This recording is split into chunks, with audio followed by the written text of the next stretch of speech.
Let's go and talk to Graham Hunter. Plenty for us to get our teeth stuck into. But first, I just want to ask you briefly about Jose Mourinho and the job that he's doing at the moment at Spurs.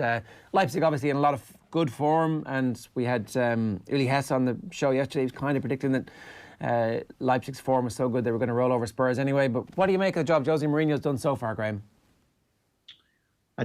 Well, it's a big question, Ger. First of all, I suppose the brand of football isn't as good as we were getting used to over the seasons that Maurizio was in charge. Poch was a coach who believed in a different brand of football than Mourinho, as organised, as defensively sound.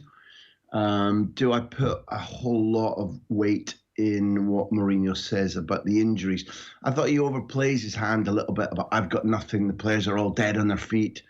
I don't enjoy hearing that because from my career, I've learned that footballers will, broadly, not Spurs, will seize on opportunities to say, well, it's because of that. And it troubles me that Mourinho domestically has clearly added the points that Daniel Levy desires, that they become competitive for the top four. It isn't going to happen, I don't think. But they're more competitive. And I think if you were to sit Daniel Levy here instead of me, and he was to be completely honest with you, then the removal of Poch and the appointment of Mourinho would be about two things: initially trying to win the FA Cup and trying to get the top four. I'll bet you that Daniel Levy temporarily won't be caring too much about the style, which I know diehard Spurs fans are already beginning to moan about. So it's unusual. I don't want to sit in the fence, and it's unusual not for me to have a pungent point of view about Mourinho. But I think that a proper appraisal will only come at the end of the season when he's got them either through this tie or into the European spots, kept them in some sort of European position. And I don't like the excuses. I don't like the way that he's already going. It isn't me. It's nothing to do with me. The injuries are too much, or the players are dead on their feet. I'm not a great fan of that. Reading Miguel Delaney's piece after the game last night, and he had some quotes from Ralf Rangnick, who's obviously the director of football at Leipzig, and he says, one, add maximum possibility to the team and act, don't react. So you need to dictate the game with and without the ball, not through individuals. And he's making the point that basically Spurs are totally reliant on individuals, and that is why it is very noticeable, the absence of Harry Kane and Heung-min Son, whereas a team like Leipzig would perhaps be able to get through their certain injuries. Like, they had absences at the back, let us not forget, last night, playing a few fullbacks in central positions last night, but they managed to get by because of the system that they have. Yeah, they went back to a system that they haven't been using since the centre-backs have been injured. They've been playing a 4-4-2 domestically. They went back to the wing-backs yesterday. I think if we're making a direct comparison, then one of the things that Mourinho has stood unable to cope with since his absolute peak, which is at Inter, maybe the best year at Real Madrid. People keep talking about whether he's in the past. Time has passed him by. One of the things that Mourinho stands for is that when his sides were at their best, they were brilliantly organised. Each player was messianically devoted to their leader, and they played with what was then considered to be a massive intensity. You look at what you're talking about, Rangnick is saying, and the way that Nagelsmann believes his teams must always play. There are sides now in Europe, Atalanta being one, clearly Liverpool being another, and I thought Leipzig were evidently one, that play a brand of football which is really clear-cut, it's really systematic, but they play at massive speed. And Nagelsmann's theory is that you have the ball as quickly as possible, you win the ball as quickly as possible, which we've all heard under, say, Bielsa or Pep Guardiola. But then, instead of like the Guardiola idea, which is you pull teams apart, you go at teams. Now, Spurs, without me casting mud at Mourinho, and in the city where I live, Barcelona are other victims, Spurs were second everywhere last night, not because of a lack of quality, but because there are teams now that are playing at an intensity, at a speed that, even though Premier League football is held to be very end-to-end and open and, inverted commas, attractive, it's not my favourite brand of football across the Premier League. I think that we're looking at a real split in elite European football How do you want your team to play? And can you have a team that, with all the demands on it, because the demands placed on Nagelsmann's Leipzig players throughout a season, 2 seasons, 3 seasons, the same goes for Atalanta. Are they burned out because they're consistently at the top tier of every competition they're in? And internationally, are the coaches getting back players who are pretty burned out at the end of every summer? And there's a disparity between which clubs can opt to play that way and which clubs have to be a little bit cannier, a little bit shrewder about not just the intensity of their play, but the speed of their play. And I thought that as good as some of Leipzig's individual footballers are, Timo Werner is a perfect example. He plays at massive speed. I don't think he's the most sophisticated forward we've seen recently. And his finishing is not elite yet, which he himself admits.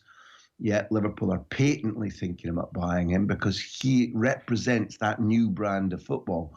And I thought Leipzig won all over the pitch last night and should have won more clearly than they did, had it not been, for example, for Lloris and some slightly sloppy finishing. And I don't blame Mourinho for that, but what you talked about, Leipzig's system, but also their core belief, is where right now the most punishing teams in Europe are at.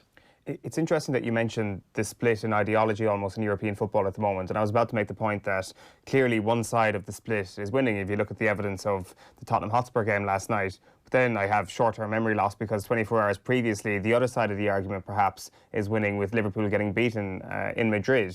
Is it fair to say that it's as binary as that perhaps Atletico represents the Spursy side of things?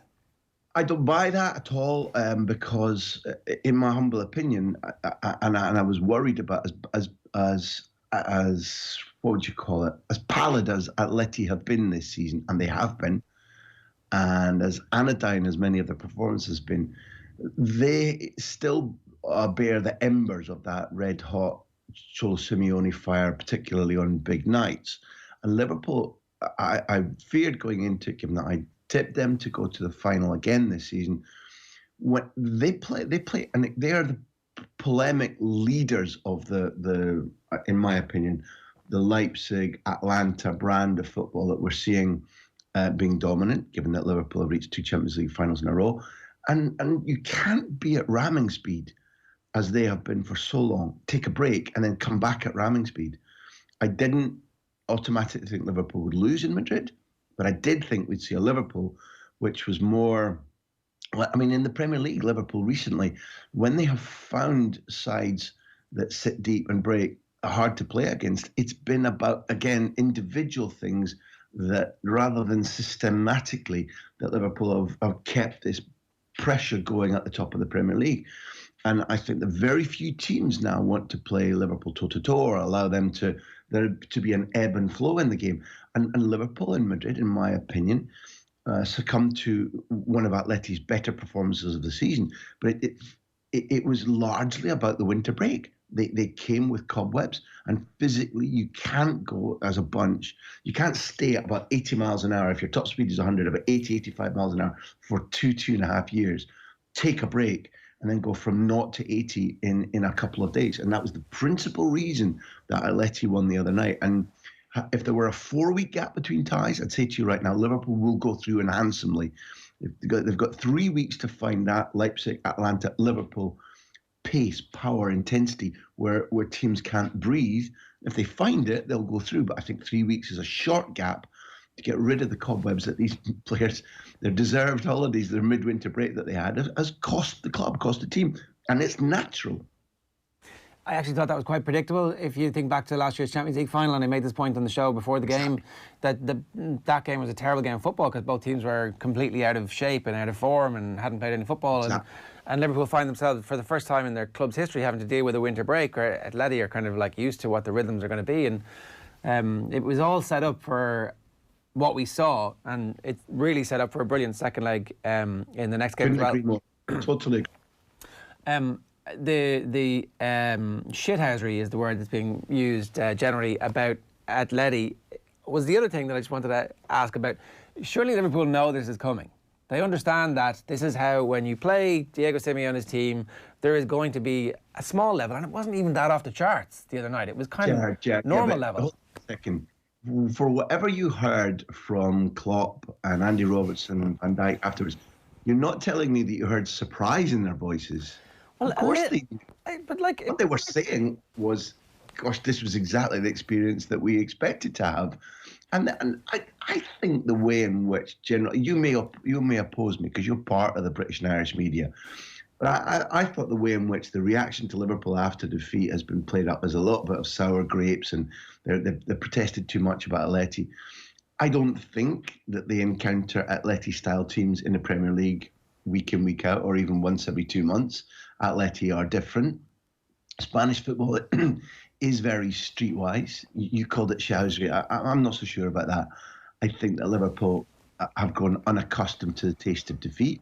And if they're spiky and a little bit punchy afterwards in the mix zone or in the flash interviews, I'm not in the least surprised.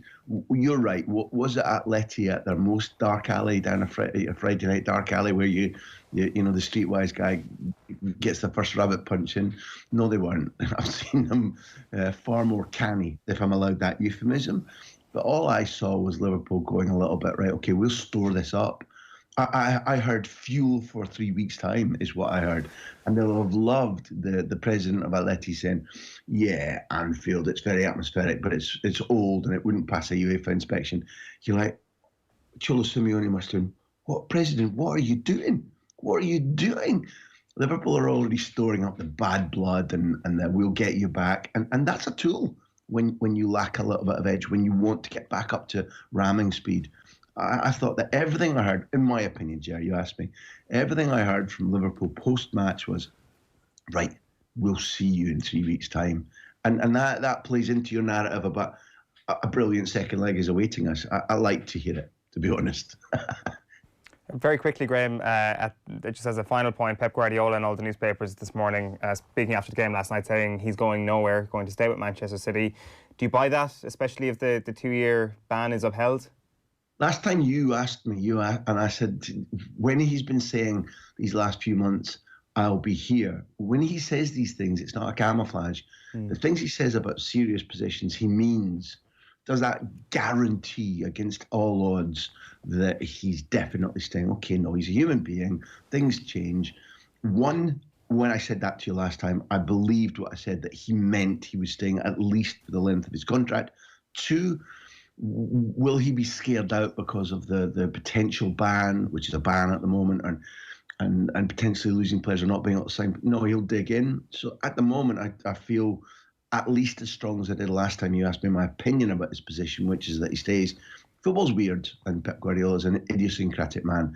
But as of today, when he says he's staying, I thoroughly believe he means it on. Graham, good stuff. Thanks a million for joining us. Graham Hunter giving us his thoughts on what's going to happen. I think that Atleti are going to bring all their shithousery tricks and tactics. That was the warm-up. The second leg is going to be them at their absolute peak. 8:04 this morning. Brilliant show still to come here on OTB AM. We've got Brian O'Driscoll and Shane Byrne both in studio, as well as much more this hour straight after these.